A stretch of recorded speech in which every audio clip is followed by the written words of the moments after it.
Open world games more often than not have waypoints and GPS trackers that magically appear when you finish a cutscene or get an objective. This trend of holding the player's hand is usually done to let them get on with the story or in the name of accessibility, which in my opinion goes against the purpose of having an open world, kinda like being celibate on purpose. These are massive original worlds with attention to detail that takes years to develop, but the fundamental game design of exploring it kinda ruins the thrill of discovery. Basically, it's okay for a game to sniff its own farts once in a while, when the said fart has been simmering for years in the bum and wet smelling. The Assassin's Creed and The Witcher are guilty of this, where they construct big beautiful worlds worth your time, but are filled to the brim with icons, like as if the UI designer decided to practice his piano lessons at work. Granted, there aren't many players that have the time nor the patience to follow signposts or even remember landmarks to navigate the said world. But there are games that have carried on this tradition of in-world navigation. Far Cry 2 has you use a physical map in the world to gauge where you're going. Dark Souls has you create a mental map to remember its regions. Naughty Dog has you look for tall landmarks, lighting or yellow lines to progress to the next level. These things take time and attention to craft and become part of the world to get immersed in the world and find your way around. AAA games do this, but mostly for optional side quests like the treasure maps in Red Dead Redemption or AC Black Flag. They actually test your detective skills with the knowledge of the world you explored so far. So as you might know, Ghost of Tsushima has a similar system called the Guiding Wind, which dusts up a gust of wind to point in the vague direction of your objective. Instead of a floating icon you point your horse towards and mash that X button until you get arthritis. The quests in this game are thoughtful and funny, but getting to them on your own with no navigational aid and waypoints is a reward in itself. Take this quest with the mythical bow for example. You hear about a renowned archer who had a powerful bow that he hid in the island somewhere.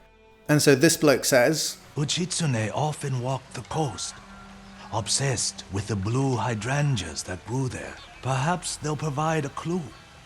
So I start riding towards the coast and then I found blue flowers. Blue hydrangeas like the musician mentioned. It must be close.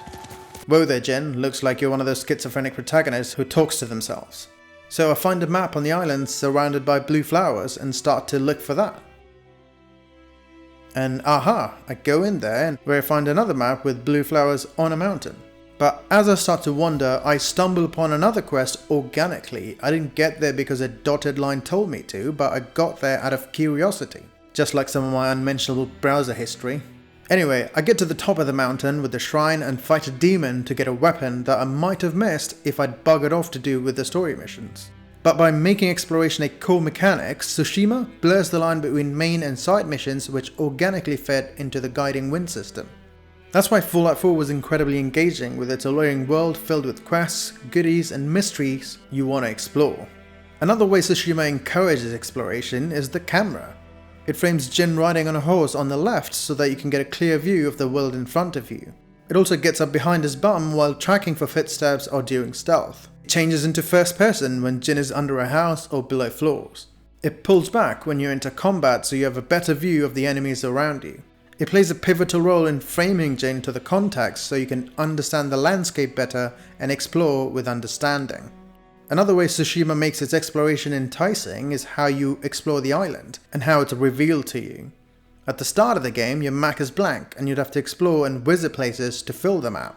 You don't climb up a tower or a high point to reveal things like in Far Cry or Horizon Zero Dawn. As much as I like getting high, this isn't the time or place for it. Most collectibles you find actually help you in combat. You might stumble on a shrine that gives you more charms. A golden bow could lead to bamboo strikes that test your dexterity and reaction speed and rewards you with more resolve, which is a risk-reward mechanic that can be used in combat for special moves or healing.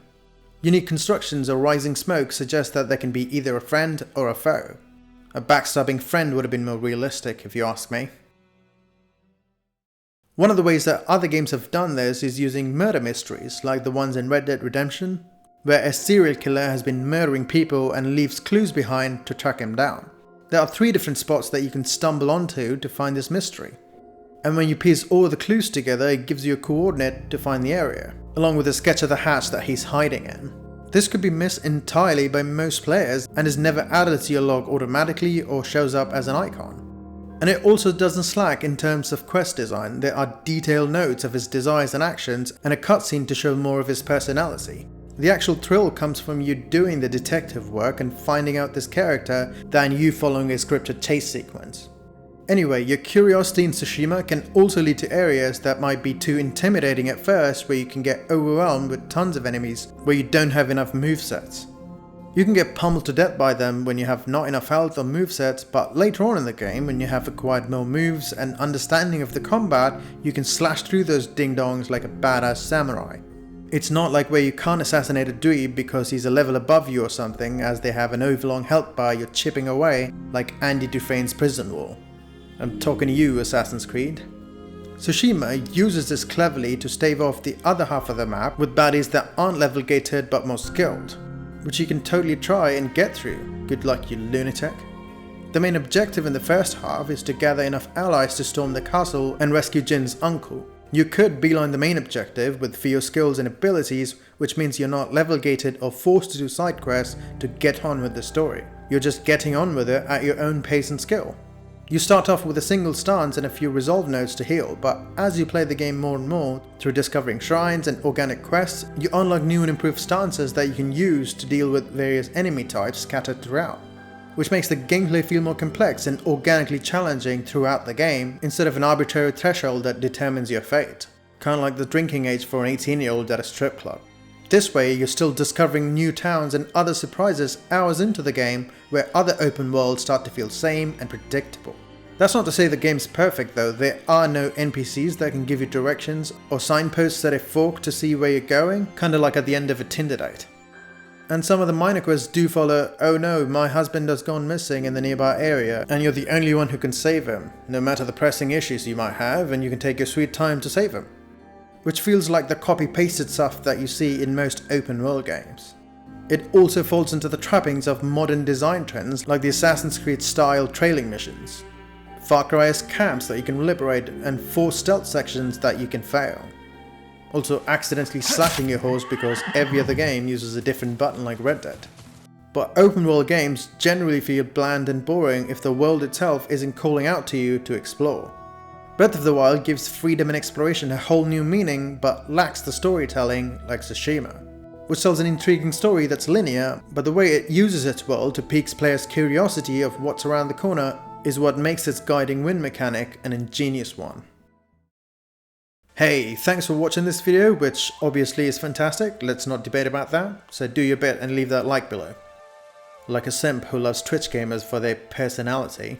Also, subscribe if you want to support my channel, because YouTube certainly doesn't give a flying pleb, because it thinks tips and tricks for a game that you'll play anyway is way more important. Churr.